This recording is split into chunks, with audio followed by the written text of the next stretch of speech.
What is going on, everybody? I am back today to talk about a new stop motion animation film that was released that I have been very excited to watch. And this movie is directed by Adam Elliot, who made a stop motion animation film called Mary and Max that was incredibly popular. I still have not seen it, but I've heard nothing but incredible things about it. And as soon as I saw the trailer for this movie, I was really interested because the animation looked very unique. And with all the critical acclaim surrounding Mary and Max, I was assuming that this was going to be a very emotionally impactful, beautiful movie from everything I've read about that film. And the movie I'm going to be discussing with you today is Memoir of a Snail. Memoir of a Snail is directed by Adam Elliot. In 1970s Australia, Grace's life is troubled by misfortune and loss. After their mother dies during pregnancy, she and her twin brother Gilbert are raised by their paraplegic, alcoholic, former juggler father, Percy. Despite a life filled with love, tragedy strikes anew when Percy passes away in his sleep. The siblings are forcibly separated and thrust into separate homes. So, I was really excited to watch this movie. Like I said,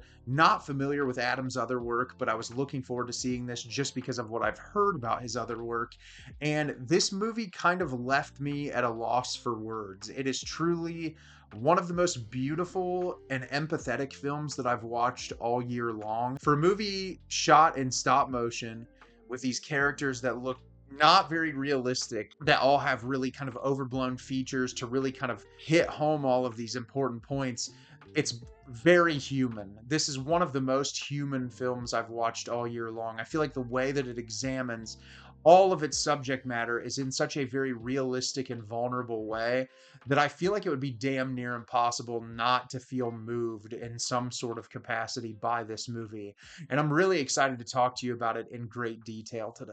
So, as the plot description states at the beginning of the film, we are introduced to Grace and Gilbert, brother and sister, who are very, very close. They spend all of their time together and they are virtually inseparable. And their mother died during childbirth and they live with their paraplegic father, who has been through quite a bit in his life, which has caused him to resort to alcoholism. And Grace, we see, is a very quiet, to herself kind of girl. She gets bullied really horribly at school, but her brother is always there to take care of her, and he stands up for her. And she's very much into snails. She's really interested in snails, and she collects a lot of snail memorabilia. And her brother, on the other hand, he's very shy normally, but when it comes to sticking up for his sister, he sticks up for her. And the two of them live happily together. Despite their lives not going perfectly, they enjoy their family dynamic. And unfortunately, one day their father passes away and Children's Services comes to get them, and they are sent to very different lives. Grace is sent to live with this couple who seems to want to be sort of part of her life, but they're also swingers who travel a lot.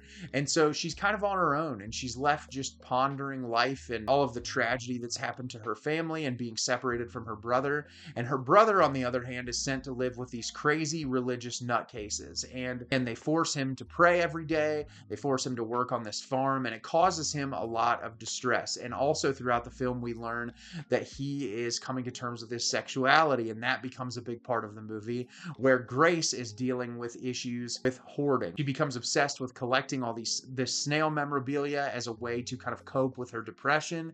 And she meets this woman amidst being adopted by these people, and they become close. And the entirety of the film is the examination of these two siblings and the lives that they have to live separately, ultimately hoping that one day they can come back together and be a family again. So like I said, this movie kind of left me at a loss for words when I watched it initially. It's one of those things where you're just kind of taking it all in, and you're just in awe of everything that the director was able to accomplish. For starters, the performances here from top to bottom from the actors that do the voiceover work, it's incredible. Everyone who acts in this is incredible. I feel like they bring so much life and personality into each one of these characters. I feel like no matter who was introduced on screen, each and every character had so much personality, and I was so interested to see what happened next. And a lot of that has to do with the really fantastic vocal performances. I am not an animation expert by any means, but good Lord, this is one of the most beautiful looking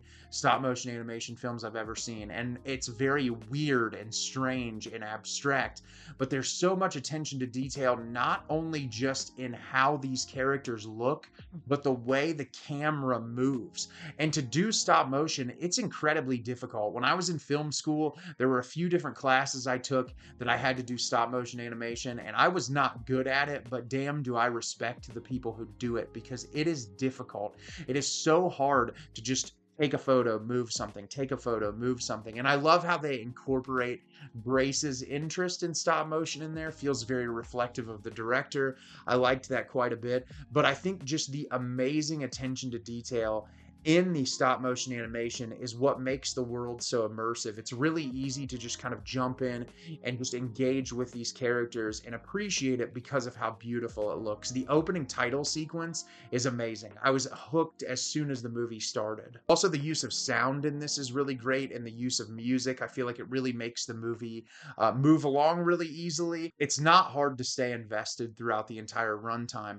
But what I love so much about this movie is the way that it examines the human experience in such a vulnerable and authentic way. And I feel like no matter what you're looking at in this, it doesn't get glazed over. It's like every bit that's thrown at you, you get time to sit with it and really think about it in a way that works well. Obviously, you have, losing a parent, which is difficult enough, and then being separated from the one person in your family that you have, trying to form connections and family with other people that aren't your blood relatives. And found family is such a big thing. And then you get the evils of the foster care system, and how Grace gets in sort of a better situation, but Gilbert gets about the worst of the worst that you could possibly imagine. And they don't get to choose. It's not like it's these kids' choice where they get to go live. And it's just really disheartening and sad to watch. And then you get struggles with obesity and body image. You get depression consuming your life to the point where you take little things that you control, whether that be theft or eating or any of those things,